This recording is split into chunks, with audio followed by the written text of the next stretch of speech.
नमस्कार दोस्तों, जय श्री राम। आज जो है मैं आपको हनुमान जी की एक ऐसी कथा बताने जा रहा हूँ जिससे आपको सुन के कभी अपने आप पे अभिमान नहीं होगा और आप सोचेंगे जब हनुमान जी जैसे बल से संपूर्ण, बुद्धि से संपूर्ण व्यक्तित्व इतना निरंकारी हो सकता है तो हम तो क्या ही हैं।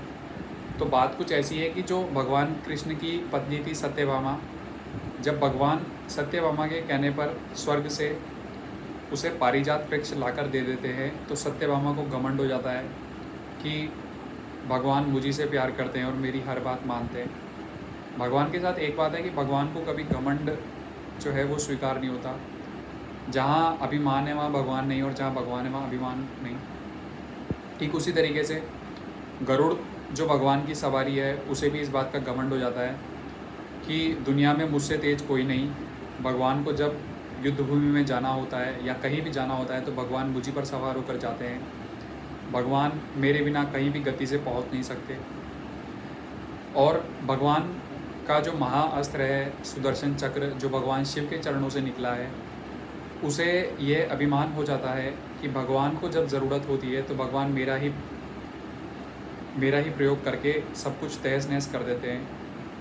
भगवान कृष्ण को या भगवान विष्णु, जो भी आप कहना चाहें, उन्हें इस बात का आभास हो जाता है कि इन तीनों लोगों को जो है वो घमंड आ गया है।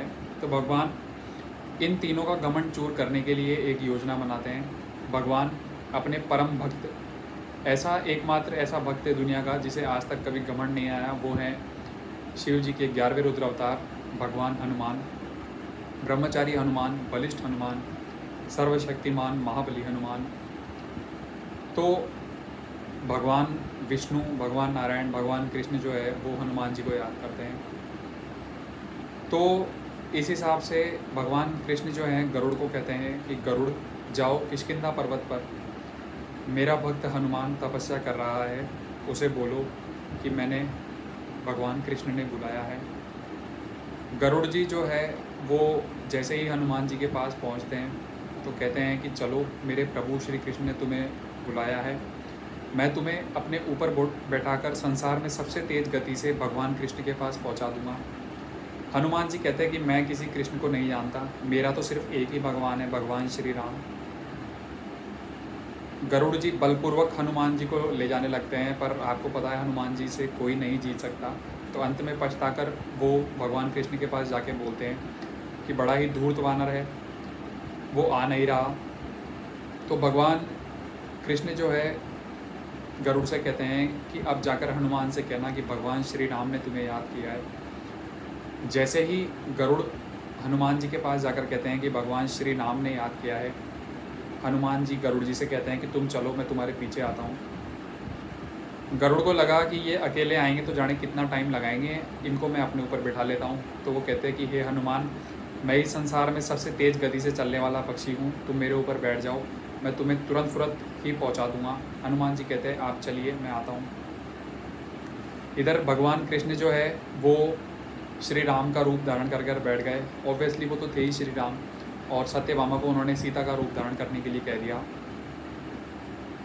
और जो सुदर्शन चक्र था, भगवान ने उसे आदेश दिया कि जाओ गेट पर जाकर खड़े हो जाओ और मेरी आज्ञा के बिना कोई भी अंदर ना आने पाए।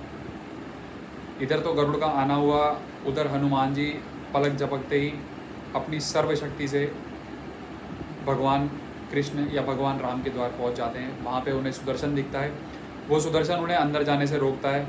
तो भगवान हनुमान उस सुदर्शन को अपने मुख पर दबा लेते हैं और अंदर चले जाते हैं। जैसे ही भगवान हनुमान अंदर घुसते हैं तो वो भगवान कृष्ण को देखकर बोलते हैं, हे प्रभु, आपके चरणों में श्री राम कोटि कोटि नमन। पर प्रभु एक बात बताइए, आज सीता माता की जगह ये कौन दासी आपके साथ बैठी है? तो तीनों जो लोग जिनको अपने आप पे अभिमान था, भगवान ने तीनों का अभिमान दूर किया। पहला गरुड़, जिसे अपनी गति का अभिमान था, वो आके देखता है तो हनुमान जी उससे पहले ही अंदर जाके बैठे होते हैं, तो उसका गति का अभिमान चूर हो जाता है।